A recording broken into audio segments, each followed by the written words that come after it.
Hi guys, so in this video we're going to talk about how heat transfers between two substances and how to do some calculations when heat leaves one substance and enters another substance. So the first thing that's important to talk about is that heat always moves from the thing that has a higher temperature to the thing that has a lower temperature. So it always moves from hot to cold.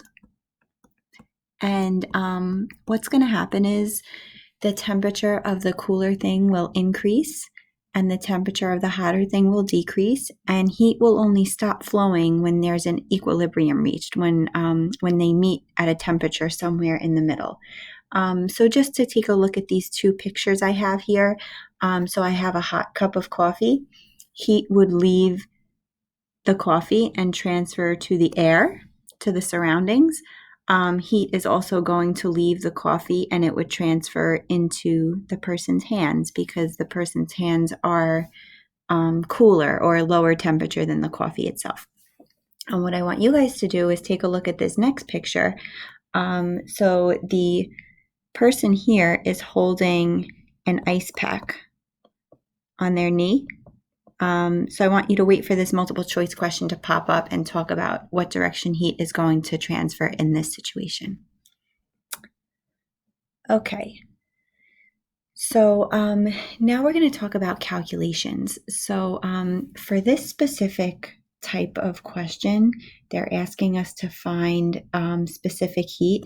And a calorimeter is basically just an insulated cup, like a styrofoam cup that we're hoping that heat can't leave the cup, whether it's through the sides or out of the top, so that none of the heat inside the system is lost. Okay, so we're going to just go through this question and look at what we're given. We have a 50-gram sample of aluminum metal. Okay, so when you're going through questions, I like to label what I'm given, so I know the mass of a piece of aluminum, and it's initially at 100 degrees Celsius, so I know the temperature of the aluminum. And it was placed in a calorimeter, so that's your styrofoam cup, and we have 100 grams of water, so that's another mass, and the initial temp of 20 degrees Celsius. So that's the temperature of the water. After several minutes, both had a temperature of 23 degrees Celsius. So that's our final temperature. Let's go ahead and add a little I here so that we know that these are both initial temperatures. What is the specific heat capacity for aluminum? So I want to think about what happened here. If my metal was hotter than my water, heat is going to flow from the metal and into the water. Okay? So I want to say, all right, well, the heat lost by the metal is going to equal the heat gained by the water. We're assuming that no heat was lost to the surroundings if we're inside of a calorimeter. So the numbers that you want to plug in on this side, those are going to be the hot numbers because the hotter thing always loses the heat. And the numbers you want to plug in on this side are going to be for the colder substance because the colder substance is always going to gain heat. Okay, so now when you do your calculations and heat is lost, your final temperature minus your initial temperature, you're going to come out with a negative number. So your Q lost side should always have a negative sign with it. And your Q gained side should always be positive. Okay, so these numbers over here are going to be from my metal because that was my hotter thing.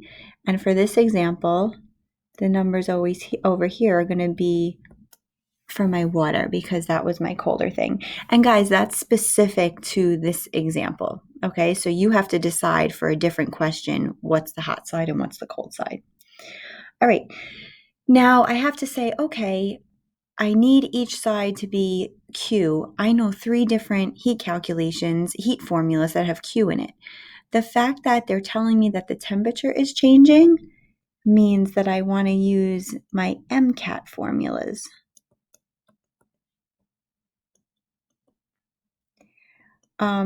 You also know that you have to use MCAT here because they're asking us to solve for specific heat, and this is the only formula that has specific heat in it. So 2 reasons why we know we need to use this formula and not the melting or the boiling one. Okay, so let's go through the questions now. I underlined everything I need. So the mass of the metal is 50.0 grams. The specific heat for the metal is what we're trying to find. And delta T is 23.0 minus 100.0 degrees Celsius. Final minus initial. Okay, now we have the mass of the water on this side, so that's 100.0 grams. For the specific heat capacity, so the question doesn't specify, it doesn't specify what unit we should be working in. So if you use joules or calories, it actually wouldn't matter here because it doesn't specify. I'm going to use calories just because it's easier to work with the number 1. Grams times degrees Celsius. And then for my temperature change, I have 23.0 minus 20 degrees Celsius.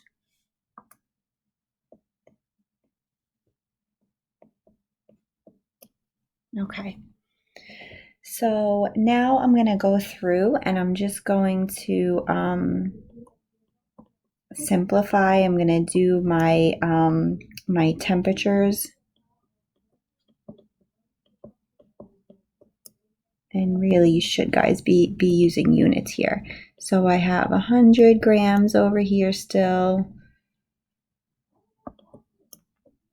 times 1 calorie per gram times degrees Celsius. And if I do 23 minus 20, I get 3.0 as my temperature change. Okay, so now I'm going to multiply over here. When you multiply negative numbers, you get a positive. So I get rid of that negative. And over here, I want to multiply 100 times 1 times 3, and I get 300. Okay, and if I divide both sides by 3850, I get 0.0779 calories per gram times degrees Celsius. Okay, and it makes sense that this is a small number because metals have low specific heats. They change heat, they change temperature very easily. A metal can heat up very quick. It could also cool down very quick.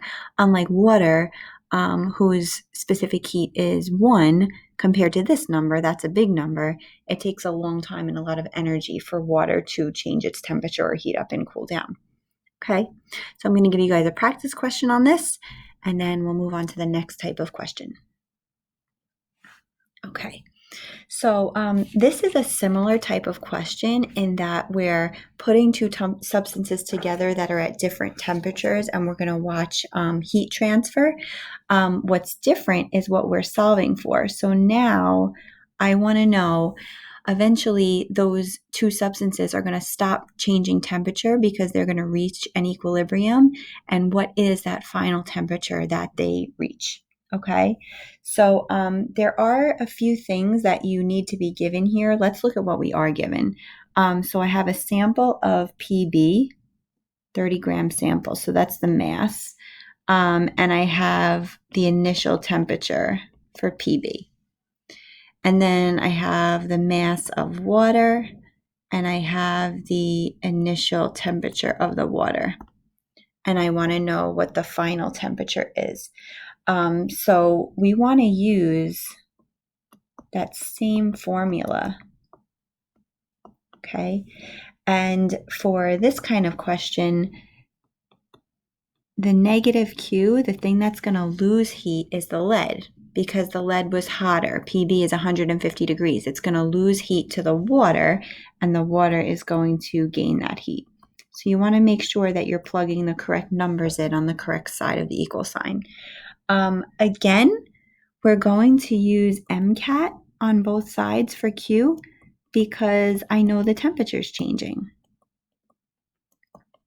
Okay. All right, so let's start plugging stuff in. For my lead, I have 30 grams. Now, specific heat. You guys are only responsible for memorizing the specific heat of water. So if the question has another substance in it, they'd have to give you the specific heat. So I'm going to give you the specific heat for lead, and it's 0.35 joules per gram times degrees Celsius. Okay.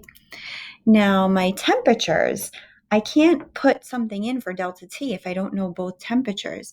If I'm solving for final temperature, then I have to do final, which is my unknown, minus initial. So that's what I'm going to plug in there. All right, now I want to go to my water side. Mass is 200 grams. Now, specific heat for water, guys, since in the metal there was joules in the specific heat, I have to use joules, 4.18, for water. So you want to make sure you're not using the number 1 this time. And again, I don't know delta T because I don't know the final temperature. So it's T final, which is my X, minus T initial. And for water, it's 25.0 degrees Celsius. Okay. So guys, how I would approach this, I would simplify each step. So I would first do -30 times 0.35. And you should be doing this in your calculator with me just to make sure you're punching it in correctly, or to make sure I didn't make a mistake, because we know that happens. So when I multiply those together, I get -10.5 and times x minus 150. Okay, I'm going to do the same thing on the other side. 200 times 4.18 is 836 x minus 25. Okay, from there, I'm going to distribute. So if you multiply that 10.5 to x and to minus 150, I'm just going to do that. I get negative 10.5x, and then negative 10.5 times negative 150 is a positive 1575. Okay. On the other side, I'm going to do the same thing. I'm going to distribute 836x. Okay, and distribute that. I'm going to get minus 2,900.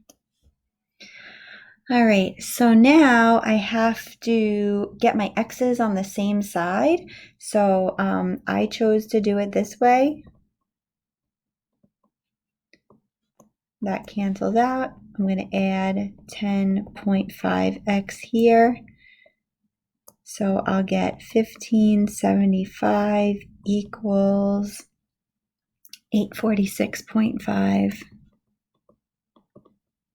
x minus 2,900. All right. Still want to get x by itself, so I'm going to add 20,900 to both sides. Add 20,900.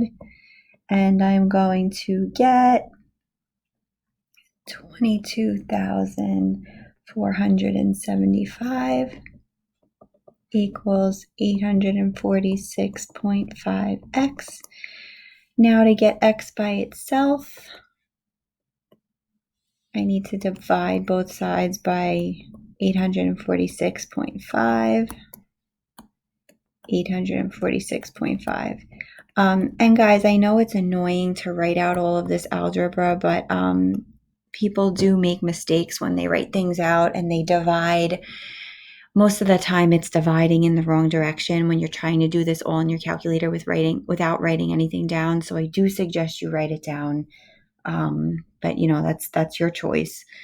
When I divide, I'm going to get 26.6. And I'm finding a final temperature. So my units for temperature are degrees Celsius. So those are going to be the units in my answer.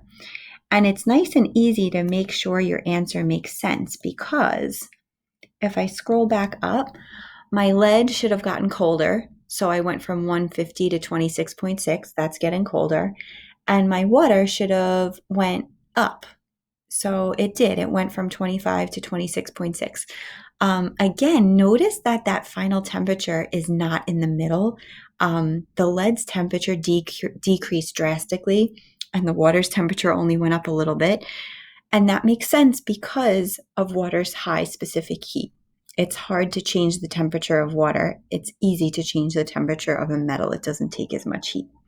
Okay, so I'm going to give you guys another practice problem to do, and then we will do more practice when we are together in class. All right, have a good day.